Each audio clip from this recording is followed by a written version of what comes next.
अस्सलामुअलैकुम वरहमतुल्लाहि वबरकातुहू। बच्चों, आज हम पढ़ेंगे मजमून माहौल का मुतालिया।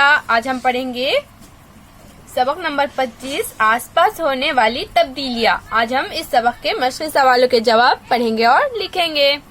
तो चलिए हम शुरू करते हैं। हमारा पहला सवाल है अलीफ, खाली जगह पुर करो। तो यहाँ पर हमें क्या करना है बच्चों, यहाँ पर हमें कुछ खाली जगह दी गई है। हमें सबक पढ़कर इन खाली जगह में मुनासिब लफ्ज लिखना है, इन्हें पुर करना है। नंबर 1, चमगादड़ डैश जानवर है। तो हमारी खाली जगह में क्या आएगा बच्चों, शबगिर्द। चमगादड़ शबगिर्द जानवर है।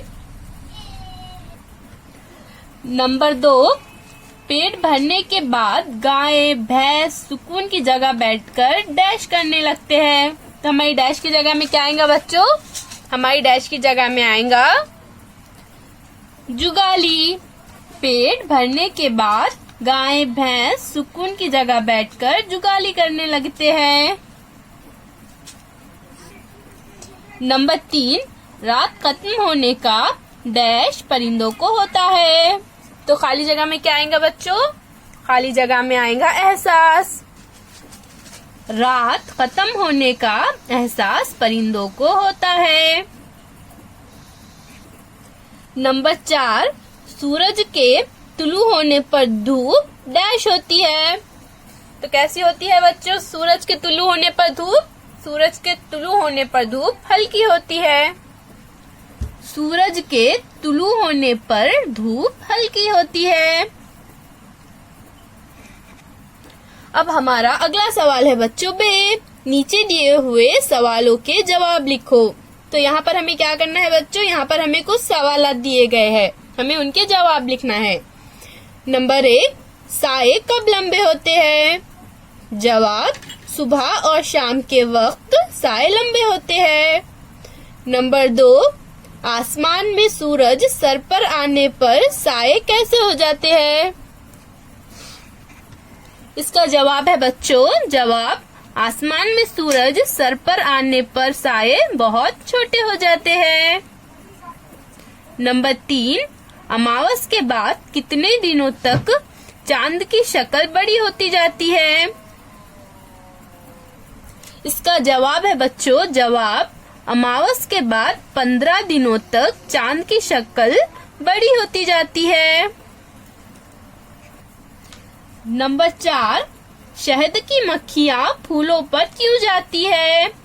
जवाब, शहद की मक्खियाँ फूलों में मौजूद मीठा शहद जमा करने के लिए फूलों पर जाती है। अब हमारा अगला सवाल है बच्चों जीम, नीचे दिए हुए जुमले सही है या गलत लिखो। तो यहाँ पर ये हमें कुछ जुमले दिए हुए हैं, हमें लिखना है कि ये जुमले सही है या गलत। नंबर 1, अमावस के दिन चांद नजर नहीं आता। ये जुमला सही है, इसलिए हम इसके आगे सही लिखेंगे। नंबर 2, कुछ जानदार सूरज गुरूब होने के बाद ग़िज़ा की तलाश में बाहर निकलते हैं। ये जुमला भी सही है, इसलिए हम इसके आगे भी सही लिख देंगे। शबगिर्द जानदार जो होते हैं वो सूरज गुरूब होने के बाद ग़िज़ा की तलाश में बाहर निकलते हैं। नंबर 3, चांद जब तिकोनी नजर आता है इस दिन को पूनम कहते हैं।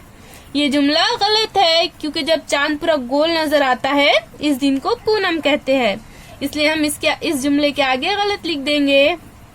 नंबर 4, सुबह ही सुबह परिंदों की चहचहाहट शुरू हो जाती है। ये जुमला सही है, इसलिए हम इसके आगे सही लिख देंगे। नंबर 5, सूरज आहिस्ता आहिस्ता मशरिक की जानिब सरकता है। ये जुमला गलत है, इसलिए हम इसके आगे इस तरह से गलत लिख देंगे। अब हम देखते हैं कि हमारा अगला सवाल क्या है। हमारा अगला सवाल है दाल, एक लफ्ज में जवाब दो। तो यहाँ पर हमें कुछ सवाल दिए गए हैं बच्चों, हमें यहाँ पर उन सवालों का जवाब एक लफ्ज में देना है। नंबर 1, हर रोज चांद की नजर आने वाली मुख्तलिफ शक्लें। हर रोज चांद की नजर आने वाली मुख्तलिफ शक्लों को क्या कहते हैं बच्चों, अशकाल कमर। तो हमारा जवाब है, जवाब अशकाल कमर। नंबर 2, जो हैवानात दिन में आराम करते हैं और रात को ग़िज़ा की तलाश में बाहर निकलते हैं। जवाब शबगिर्द जानवर। शबगिर्द जानवर कैसे होते हैं बच्चों? वो दिन में आराम करते हैं और रात में ग़िज़ा की तलाश के लिए बाहर निकलते हैं। नंबर 3, जिस दिन चांद चमकदार और गोल नजर आता है। जवाब पूनम। जिस दिन चांद चमकदार और गोल नजर आता है इस दिन को पूनम कहते हैं। नंबर 4, जिस दिन चांद नजर नहीं आता। जवाब अमावस। जिस दिन चांद नजर नहीं आता इस दिन को अमावस कहते हैं। इन सवाल जवाब को बच्चों आप अपनी कॉपी में लिखिए, इन्हें पढ़िए और याद कीजिए। फिर मिलेंगे बच्चों। अल्लाह हाफिज।